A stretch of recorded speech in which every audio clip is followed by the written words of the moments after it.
"Get out of my house or I'll call the cops," my dad screamed on Christmas Eve, tossing my gifts into the snow. My golden child brother cheered. I grabbed my coat and smiled, happily. 2 hours later, the police did show up. But they weren't there for me. They were there to evict the squatters living in my property. The sound of sleigh bells used to fill me with joy. This Christmas Eve, they were drowned out by police sirens as my own family unknowingly tried to evict me from the home I secretly owned. They had no idea I was about to give them a lesson they'd never forget. The air hung heavy with forced festivity, a tension beneath the twinkling lights that only I seemed to feel. Outside, the Denver snow fell softly, but inside, a storm was brewing, and I held all the lightning. For 8 long years, I'd sent $3,500 home every single month, like clockwork. Direct deposit, first of the month, never missed. That money covered my mother Sarah's medical bills, my father David's retirement gap, and my brother Ethan's temporary setbacks that somehow just stuck around. I have the bank statements. 96 consecutive transfers, a grand total of $336,000. But here's the thing about being the invisible daughter: your contributions become someone else's story. Every family dinner, Dad would raise his glass to Ethan. Thank God for our son's support, he'd beam, while Ethan would nod modestly, soaking up praise for money he never sent. Mom's thank you cards, the ones she wrote, they always went to Ethan's apartment. The one after her hip surgery, a $45,000 bill I covered entirely, still sits in my desk drawer. Dearest Ethan, your generosity saved us. I kept every receipt, every cleared check, every wire transfer confirmation. Not out of spite, but habit. As a principal architect, documentation is second nature. Buildings don't stand on good intentions. They need proof. I applied the same principle to family finances. The truth would surface eventually, I told myself. It always does. What I didn't expect was for it to arrive with police sirens and eviction notices. But I'm getting ahead of myself. To really understand that Christmas Eve, you need to know our family dynamic. It was the kind where one child's promotion to principal architect with a $180,000 salary was an afterthought, while the other child's vague promises about startup funding got standing ovations. Thanksgiving 2024 should have been my warning. Ethan held court, spinning tales about his startup's imminent breakthrough. $5 million in Series B funding. He claimed Korean investors were fighting over equity. An IPO by Q3 2025. Our aunts and uncles hung on every word while Dad beamed like Ethan had just cured cancer. My brilliant son, David announced to the room of 15 relatives, his hand on Ethan's shoulder. Future of the family right here.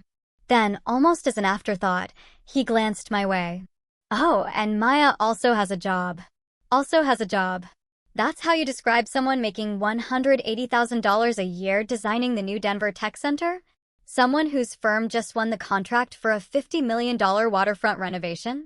Someone who, 3 weeks earlier, became the youngest principal architect in company history? My cousin Ashley asked what I did. Before I could answer, Ethan jumped in. She draws buildings or something. Anyway, about our expansion into Southeast Asian markets.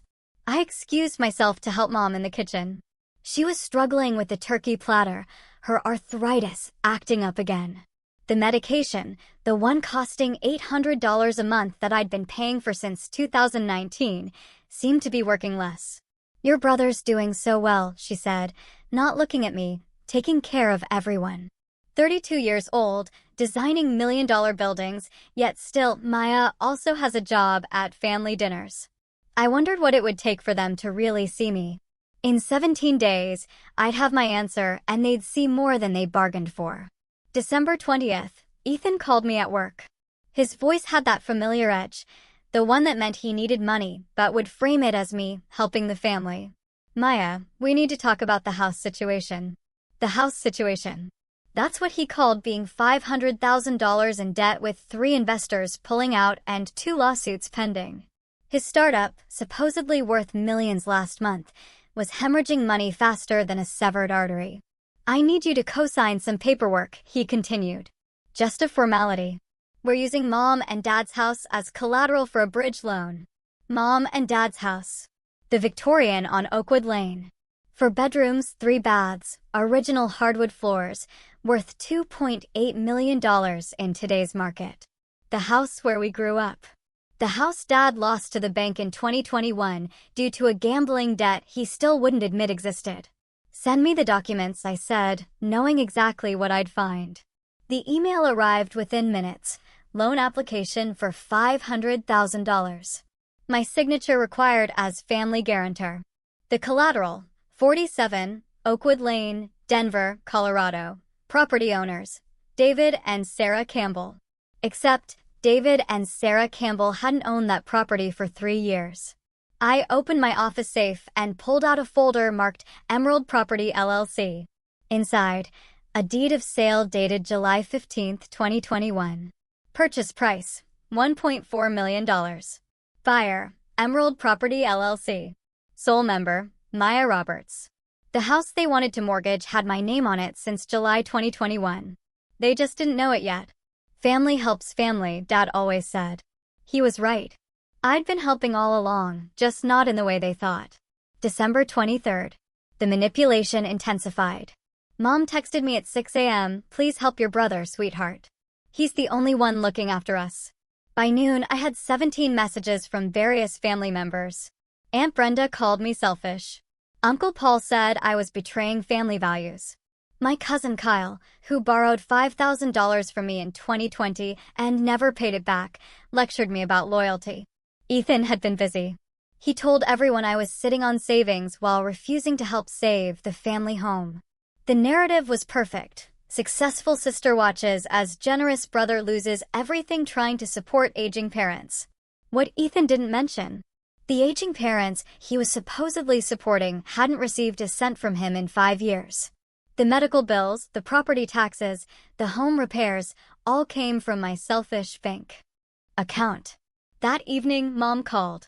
15 people are coming for Christmas Eve dinner tomorrow. Please don't make a scene. Just sign the papers for family unity. Family unity. The kind where one person pays and another takes credit. The kind where truth is less important than appearance. I sat in my downtown condo, looking at the property deed in my hands. Emerald Property LLC. Formed in 2021 when I realized Dad's gambling would cost them everything. The bank had foreclosed. The auction was set. I bought it through the LLC and let them move back in, telling them a private investor had purchased it and would rent to them for $1 a year. 3 years of protecting them from the truth. 3 years of being their secret safety net. Tomorrow, the net would be pulled away, but not by me. By their own hands. If you've ever been the family scapegoat who secretly held all the cards, you know what I mean. I wondered, what would you have done in my position? 7:30 p.m. Christmas Eve. The house glowed with string lights and false cheer. 15 relatives packed into the living room, champagne flowing. Ethan held court by the fireplace. I arrived with my usual contribution, a honey-glazed ham and 2 bottles of wine, which Mom immediately credited to Ethan's thoughtfulness. Dad didn't waste time. The moment I set down my coat, he produced the loan documents. Maya, we need this signed tonight. His voice carried across the room, intentionally loud, before the banks close for the holiday. Every conversation stopped. 15 pairs of eyes turned to me. What documents? Aunt Brenda asked. Just family business, Ethan said smoothly. Maya is helping with some paperwork. I picked up the papers, scanning them slowly. This requires me to guarantee $500,000. It's just a formality, Dad insisted. The house is collateral. I can't sign what I don't own, I said quietly. The room went silent. Dad's face flushed red. You don't own? This is our family home. Ethan stepped forward. Stop being difficult, Maya. Sign the papers. I can't use your house as collateral, Dad. My house. His voice rose. This is my house. You're just a guest here. An ungrateful guest who won't help her family. I pulled out my phone, activating the video recording. Say that again, Dad, for clarity. He obliged, louder this time. This is my house, and if you won't help this family, you can get out. The record button glowed red. Every word captured. every witness visible in frame. The piling on began immediately. Ethan, sensing blood in the water, went for maximum damage. "She makes $180,000 a year and won't help," he announced to the room. "Meanwhile, I've been supporting Mom and Dad for years." "How selfish, Maya," Aunt Brenda chimed in, "after everything your parents did for you." "You're a disappointment," Dad said, his voice cold. 20 years of private schools, college tuition, and this is how you repay us." Uncle Paul shook his head. "Ethan would never act this way." "Ethan is a real son," someone whispered. 15 people staring, judging, waiting for me to break, to sign, to surrender like I always did. Mom stood in the corner, silent, avoiding eye contact. I kept recording. My phone captured everything. The sneers, the accusations, Ethan's smug smile as he basked in their approval. 3 years of paying their bills in secret, and this was my thanks. The ungrateful daughter, the selfish sister, the family disappointment. "Well," Dad demanded, "are you going to sign or not?" "Not," I said simply. Ethan laughed. "Of course not. Maya only cares about herself." "That's rich," I said, still recording. "Coming from someone who hasn't contributed a cent to this household since 2019. "Liar," Ethan shouted. "I pay for everything." "Everything?" I kept my voice level. "Name one bill you've paid." "Just one." He faltered. "Mom knows what I contribute." Mom looked away. I was recording everything, every single word. The video would matter later. Not for revenge, but for evidence, for the police report I'd be filing in exactly 93 minutes. Dad moved first. He grabbed the presents I brought, carefully wrapped gifts for each family member, and hurled them through the open door into the snow. "Get out of my house," he roared. "Get out before I call the cops." Ethan started slow clapping. "Finally, Dad," finally grew a spine. The relatives joined in, 15 people applauding my humiliation. Mom turned toward the kitchen, unable to watch, but unwilling to intervene. I stood up slowly, pocketing my phone. The recording was saved to the cloud. 47 minutes of pure evidence. I picked up my coat with deliberate calm. "Gladly," I said, looking Dad straight in the eye. "Absolutely gladly." "Don't come back," Ethan called out. "Ever." "Oh, I'll be back," I said, pulling on my gloves. "Just not in the way you think."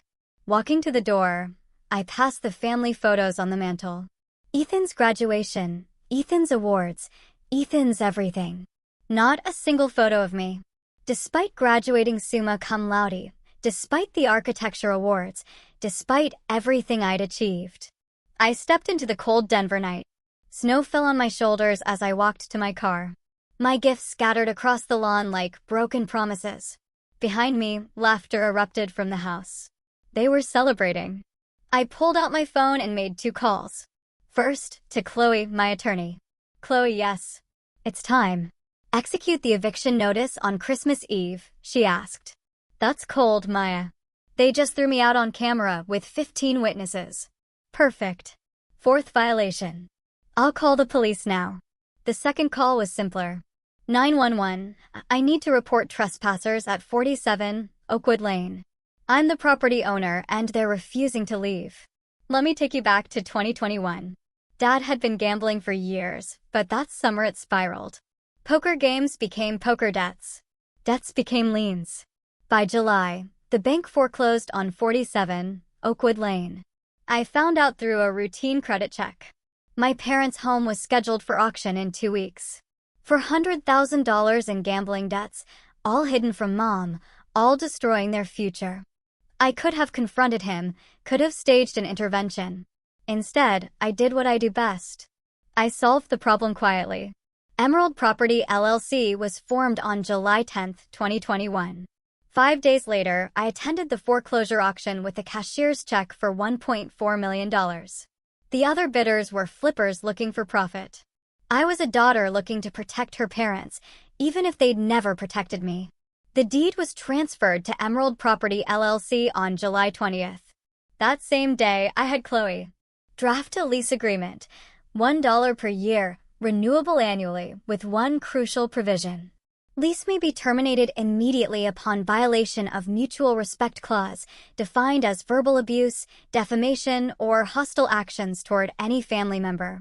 I told my parents a private investor had purchased the house and would rent it back to them for virtually nothing. Dad never questioned it. His pride wouldn't let him dig deeper into his good fortune. For 3 years, I let them live in my house while they credited Ethan for keeping them afloat. Every property tax bill, every repair, every insurance payment came from Emerald Property LLC. From me.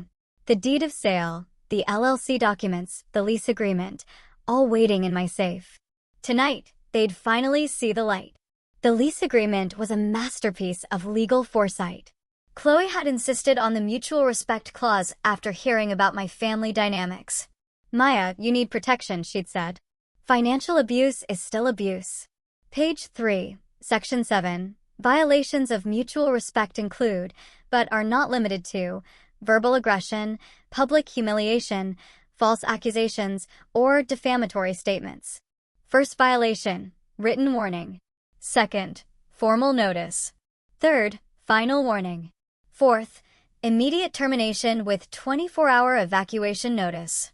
I'd already issued 3 warnings, all properly documented. First, August 2022, when Dad called me a failure as a daughter at Mom's birthday party.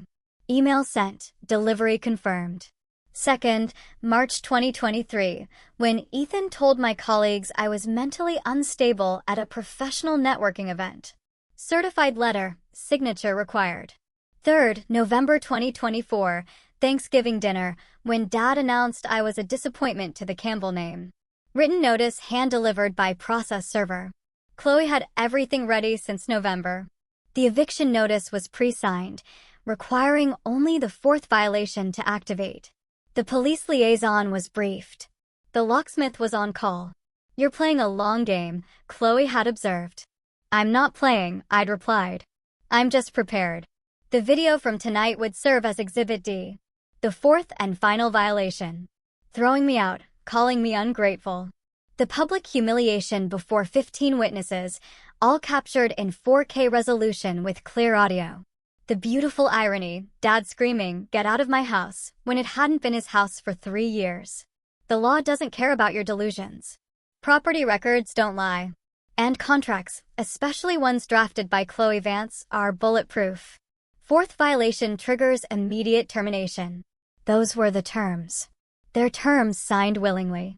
I sat in my Tesla in the snow-covered street, heater running, watching the warm glow from the house. Through the windows, I could see them laughing, toasting, celebrating my exile. Eleanor Peterson from next door was walking her dog. She stopped when she saw me. "Maya, why are you out here, dear?" "It's Christmas Eve." "Family disagreement," I said simply. She looked at the gifts scattered in the snow, her face hardening. "Robert did this." I nodded. "That man," she shook her head, "after everything you've done for them." "I know it's you paying their bills, dear." The mailman talks. Inside, Ethan's voice boomed. Another toast to himself, no doubt. Another story about his success while spending my money. "Don't come back," Ethan had shouted from the doorway, making sure the whole neighborhood heard. "You're not welcome here anymore." "She never was welcome," Dad added. "Should have kicked her out years ago." I started the car and drove away slowly. In my rearview mirror, Eleanor was taking photos of the scattered gifts in the snow. Evidence has a way of accumulating when you're in the right. At 9:15 p.m., I pulled into a Starbucks parking lot and called 911. 911, what's your emergency? "I need to report trespassers at 47 Oakwood Lane. I'm the property owner. There are approximately 15 people refusing to leave my property after being served proper eviction notice. Are you in immediate danger?" "No. I've left the property for my safety, but they're still there throwing parties, and I have video evidence of them destroying my belongings and threatening me. We'll dispatch units immediately. Can you meet officers at the property?" "I'll be there in 20 minutes. Back at 47 Oakwood Lane, the party continued in full swing. Ethan had opened the bottle of champagne I'd brought, a $200 bottle I'd been saving for a special occasion. Well, this would certainly qualify. Finally free of that burden, Dad announced, raising his glass.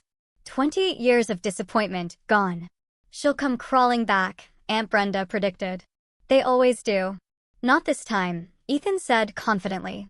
I made sure everyone knows what kind of person she really is. Selfish, greedy, heartless. Mom stood by the window, staring out at the snow. She hadn't moved in 10 minutes, hadn't touched her champagne, hadn't joined the celebration. Sarah, come toast. Dad called to her. I'm watching for carolers, she said quietly. But she wasn't watching for carolers. She was watching the street. Perhaps wondering if her daughter was still out there in the cold. Or perhaps knowing something the others didn't. You know what the best part is? Ethan laughed. She actually thought she was important, like we needed her. We never needed her. Dad agreed. I built this family. I bought this house. I provided everything. The lies came so easily to them. 3 years of living in my house and they'd rewritten history completely. Dad the provider, Ethan the supporter, Maya the ungrateful leech. They were celebrating in my house, using my champagne, toasting my exile with property I'd saved from their recklessness. At 9:40 p.m., blue and red lights began reflecting off the snow outside. Mom saw them first. David, she said, her voice strange. The police are here. Dad smiled. Good. They must have found her. Probably arrested her for harassment. The doorbell rang at 9:47 p.m. exactly. Dad strode to the door with the confidence of a man about to watch his enemy fall. He yanked it open with a satisfied smile. Officers, thank God you're here. My daughter has been harassing us. Mr. David Campbell? The lead officer, Detective Sarah Monroe, according to her badge, interrupted him. Yes, that's me. Did you arrest her already? Sir, we're here about the illegal occupancy of this property. Dad's smile faltered. Illegal? What? We have an eviction notice for this address. The property owner has reported trespassers. There must be a mistake, Dad laughed nervously. I own this house. I've owned it for 30 years. Detective Monroe checked her tablet. According to county records, this property is owned by Emerald Property LLC. Has been since July 2021. The color drained from Dad's face. Behind him, the party had gone silent, 15 people straining to hear. That's impossible. Check again. Sir, we verified the records. The owner, Ms. Maya Roberts, has provided documentation of lease violations and has requested immediate enforcement of the eviction. Notice. Maya? Ethan pushed past Dad. This is fraud. She's lying. Detective Monroe looked unmoved. Sir, I need everyone to step outside while we verify documents. We're not going anywhere. Dad shouted. This is my house. Sir, Detective Monroe's voice carried authority. You can step outside voluntarily, or we can escalate the situation. Your choice. Mom appeared in the doorway. Her face pale but unsurprised. David, just do what they say. Sarah, they're saying Maya owns our house. Mom looked him straight in the eye. I know. The silence that followed was deafening. The look on his face when he realized? Priceless. Detective Monroe held up her tablet, displaying the official county record. Emerald Property LLC, purchased July 15, 2021, for $1.4 million. Sole member, Maya Roberts. She handed Dad a folder. Inside, the deed of sale, the LLC registration, the lease agreement with his signature, and tonight's eviction notice. This is the legal owner, Monroe stated, showing them a printout of my driver's license. The 15 party guests had crowded behind Dad, phones out, recording everything. The Campbell family Christmas meltdown was going viral in real time. But the foreclosure. Dad stammered. Yes, the property was foreclosed by First National Bank on July 8, 2021, due to unpaid debts totaling $400,000. Gambling debts, according to the court records.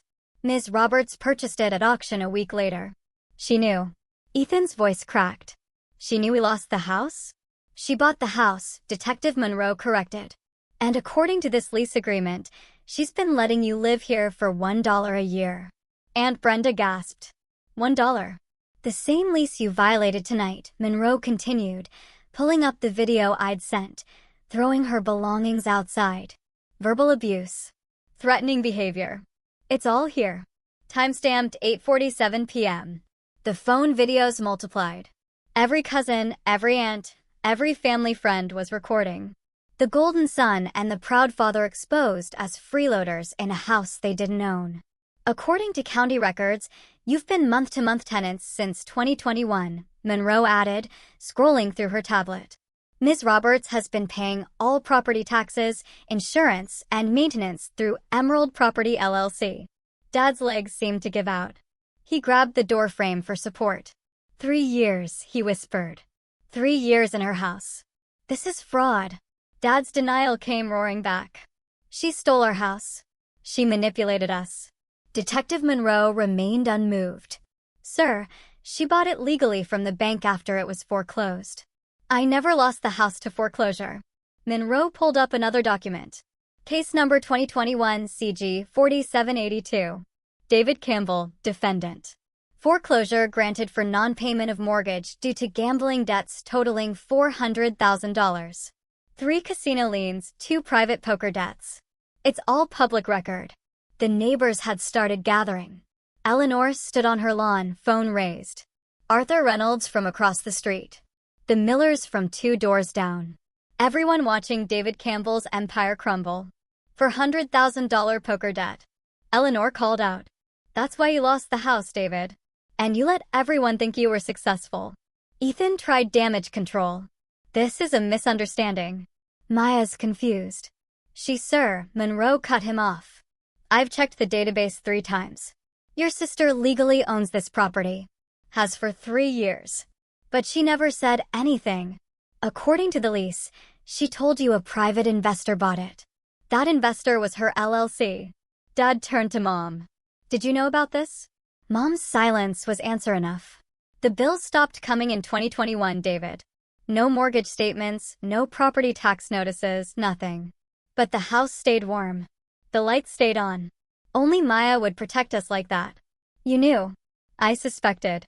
A mother knows who really pays the bills. The crowd grew larger. Someone had started a Facebook Live. Campbell family evicted from daughter's house was already trending in local groups. Check again. Dad demanded desperately. There has to be a mistake. Sir, there's no mistake. You have 1 hour to collect your belongings. Ethan's phone rang. The Korean investor. He answered with forced confidence, walking away from the crowd. Mr. Tanaka? Yes, just a small family matter. No, the house is, well, it's... Everyone could hear the angry Korean through the speaker. Ethan's face went white. The collateral? It's technically not exactly ours. The shouting intensified. Ethan held the phone away from his ear. Please, Mr. Tanaka, we can find other. The line went dead. Ethan stared at his phone like it had betrayed him. They pulled out, he said numbly. $2 million gone. He turned to me. I had just arrived back at the property with Chloe. You destroyed my company. No, Ethan, I said calmly. You destroyed your company by lying about assets you didn't own. I just owned the house you've been living in rent-free for 3 years. Rent-free? Uncle Paul exclaimed. But Ethan said he was paying $1 a year, Chloe interjected, holding up the lease.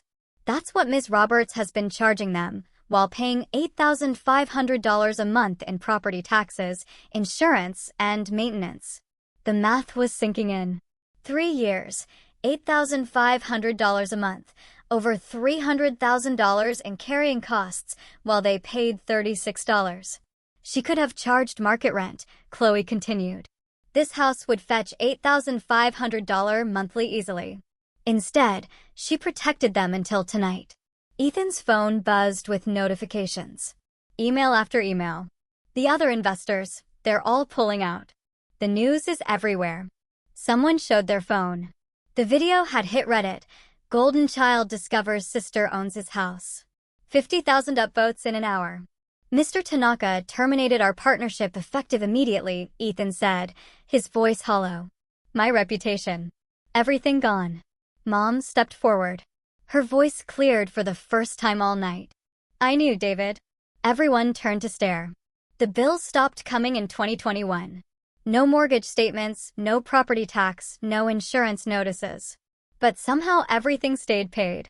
The refrigerator broke, it was fixed the next day. The roof leaked, repaired within a week.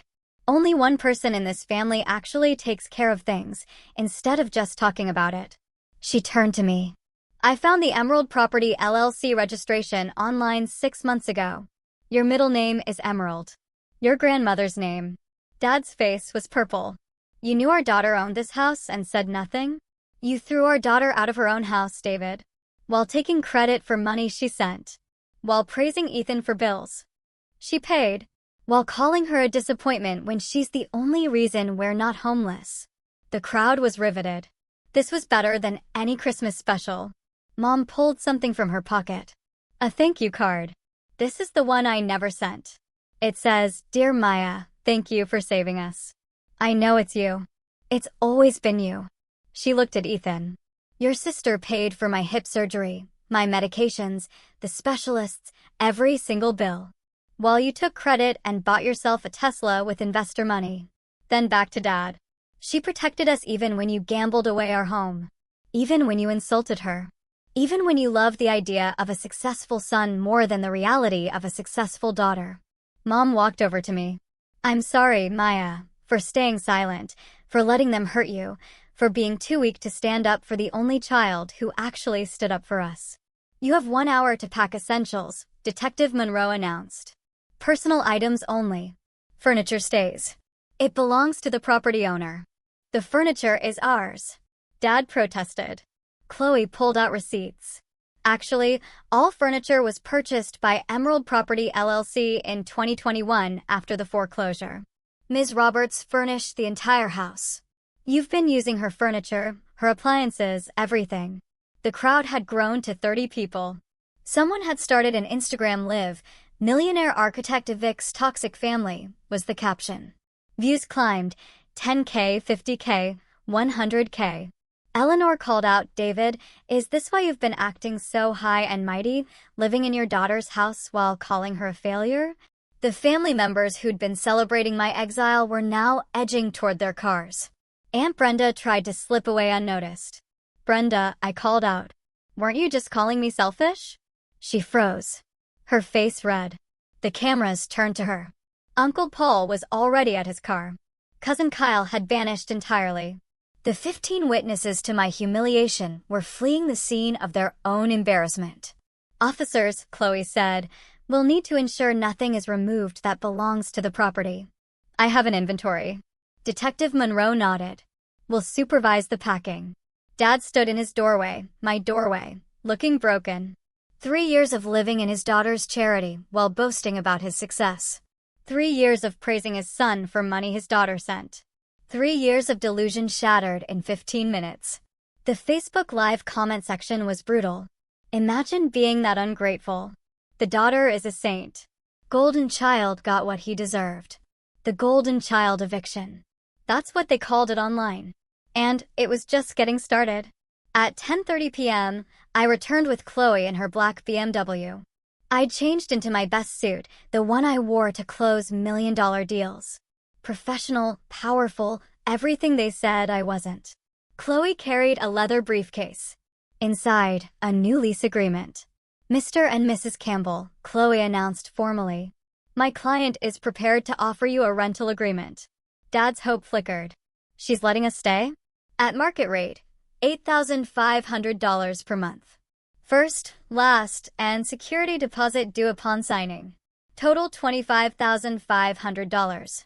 $25,500? Ethan gasped. That's the market rate for a 4-bedroom Victorian in this neighborhood, Chloe stated. I have 3 comparable listings here. I stood silent, letting Chloe work. No emotion on my face. This wasn't personal anymore. This was business. The lease includes strict provisions, Chloe continued. Clause 7. Any disrespect, verbal abuse, or defamation toward the landlord results in immediate eviction. No warnings, no second chances. You can't be serious, Dad said weakly. Additionally, Chloe pulled out another document. There's a behavioral addendum. No disparaging the landlord to family, friends, or on social media. No claiming ownership of the property. No crediting anyone else for payments made by the landlord. This is humiliation. Ethan protested. This is business, I finally spoke. You can sign and stay or don't sign and leave. You have 5 minutes to decide.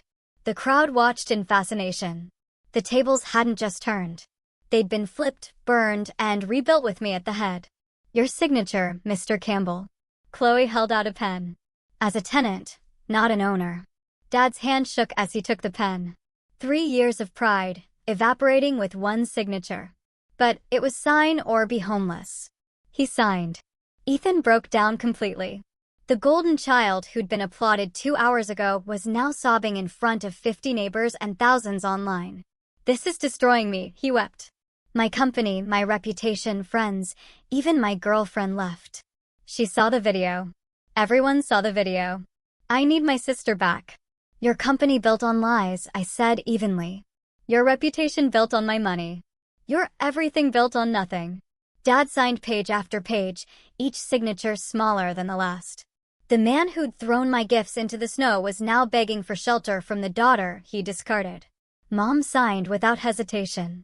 Thank you, Maya, she said quietly. Don't thank me, I replied. Just pay on time. The crowd had opinions.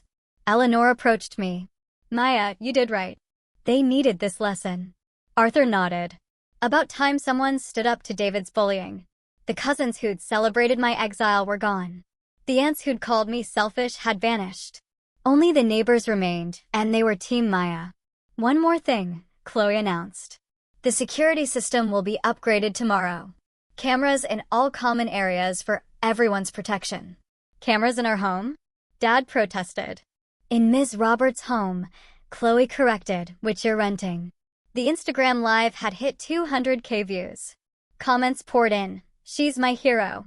The patience of a saint. This is how you handle toxic family. Boundaries. Ethan tried one last manipulation. Maya, we're family. Doesn't that mean anything? It meant everything, I said. That's why I protected you for 3 years. But family isn't a license to mistreat. Your signature, Ethan, unless you have somewhere else to go. He signed, tears smudging the ink. At 11:47 p.m. on Christmas Eve, the Campbell family became official tenants in their daughter's house. By December 26th, the video had 2 million views across platforms. The Christmas Eve eviction became Denver's most watched family drama. News outlets picked it up. The Denver Post ran the headline, Daughter's Christmas Revenge Exposes Family Fraud. Ethan lost more than the Korean deal. 3 days later, his startup's board voted him out. Credibility issues, they cited. His LinkedIn went from CEO and founder to seeking new opportunities nobody was offering. Dad's former colleagues from the bank reached out, not to support, but to distance themselves. The country club revoked his membership. Financial irregularities was the official reason. The real reason? Nobody wanted to associate with a man who'd lost his house gambling, then lived off his daughter while calling her a failure. The numbers were brutal but precise. Ethan's lost deals, $2 million confirmed, $5 million projected. Dad's country club, $0 refunded. Membership non-refundable. Family reputation, 2 million people knew the truth. Rent collected in January, $8,500. Paid in full on time. Mom started therapy. She sent me a text, learning to use my voice. Should have done it 30 years ago. I didn't respond. Tenants and landlords don't need personal relationships. The neighborhood dynamic shifted completely. Eleanor brought me cookies for the best Christmas gift our street ever got, watching David get his comeuppance. Arthur offered to testify if they ever challenged the eviction. I've got doorbell footage of him throwing your gifts, just in case. But the best metric? The first rent payment. January 1st, 9 a.m. sharp. $8,500 transferred to Emerald Property LLC. Memo line, January rent. Tenants. Not mom and dad. Not parents. Tenants. The power structure had permanently shifted. I didn't let the money sit idle. Every dollar of rent went straight to the Emerald Foundation, established January 15, 2025. Mission: fund STEM education for young women from difficult family situations. Women who were told they weren't enough. Women whose achievements were ignored. Women who needed someone to believe in them when their families wouldn't. The first scholarship recipients were announced in March. Grace Lynn, 19, computer science major. Parents told her coding is for boys. Sophia Garcia, 22, engineering student. Family wanted her to marry instead of study. Lily Davis, 20, architecture major. Father said, women can't design buildings. Chloe White, 18, mathematics prodigy. Brother got the college fund. Isabella Kim, 21, physics major. Parents only celebrated her brother's B's while ignoring her A's. Each received $20,000. Funded by the people who'd called me selfish. The University of Colorado became our partner. They featured the foundation in their newsletter. Local architect transforms family rejection into educational opportunity. The irony wasn't lost on anyone. Ethan, who'd claimed to be changing the world with his startup, was unemployed. The disappointment, was actually changing lives. The foundation's website included one line that went viral, funded by rent from the family who said I was worthless. By June, we'd raised additional funds. Tech companies loved the story. Google donated $100,000. Apple matched it. The girl who was just drawing buildings or something had built something that mattered. The fifth scholarship went to a young woman whose father had gambled away her college fund. She was studying architecture. Her essay began, I want to build homes for people who've never had one. I cried reading that. Then I doubled her scholarship. May 2025. Ethan sent an email. 5 pages of apology, self-reflection, and desperation. I've lost everything. My company, reputation, friends, even my girlfriend left. She saw the video. Everyone saw the video. I need my sister back. I responded with one line. Rent is due on the 1st. Father's Day came with a card slipped under my door. To my successful daughter, it read, I was wrong. Can we start over? I returned it with a note. Please use the proper channels. All tenant communications go through the property manager. Mom tried a different approach. Coffee invitations every Wednesday just to talk. Not as tenant and landlord, as mother and daughter. I don't have coffee with tenants, I replied. It's inappropriate. They'd wanted me out of the family. They got their wish. Now they had a landlord instead of a daughter. The boundaries were ironclad. No family dinners. No holiday visits. No personal conversations. No exceptions. You're being cruel, Aunt Brenda messaged me. I'm being professional, I responded. They wanted me gone. I'm gone. The family tried group intervention. 15 relatives signed a letter asking me to forgive and forget. Chloe responded on my behalf. Ms. Roberts maintains professional relationships with all tenants. Personal matters are not applicable to this business arrangement. Ethan got a job eventually. Starbucks barista. The golden child who was going to revolutionize marketing was making lattes for $15 an hour. His LinkedIn still hurt to look at. From 500 plus connections to 47. Dad started working too. Target greeter. The banking executive who'd thrown his daughter out on Christmas Eve was saying, welcome to Target. Tenants and landlord only, I reminded them when they tried to share their struggles. Professional. Distant. Exactly what they'd made me. 11 months later, I sit in my downtown condo, reviewing November's rent payment. On time, as always. They learned quickly that late payments meant late fees. The Christmas Eve eviction changed everything. Not just for them, but for me. I went from people pleaser to boundary setter. From invisible daughter to visible success. From family scapegoat to family landlord. The house on Oakwood Lane stands as a monument to transformation. What was once my prison became my property. What was once their castle became their rental. I don't regret the eviction. I don't regret the exposure. I don't regret the boundaries. Some might say I'm cold. I prefer clear. The family dynamics are forever altered. There's no warmth, no connection, no relationship. But there's also no mistreatment, no gaslighting, no theft of credit. It's a fair trade. I found my real family elsewhere. Chloe, who became more than my lawyer, she became my friend. Eleanor, who invites me for Sunday dinners where I'm celebrated, not tolerated. My colleagues who knew my worth before my family ever did. The scholarship recipients who send updates about their grades, their dreams, their determination to never be invisible again. Blood makes you related. Loyalty makes you family. The people who threw me out in the snow weren't family. They were relatives who happened to live in my house. The Emerald Foundation continues growing. We funded 20 women so far. Each one reminds me why boundaries matter.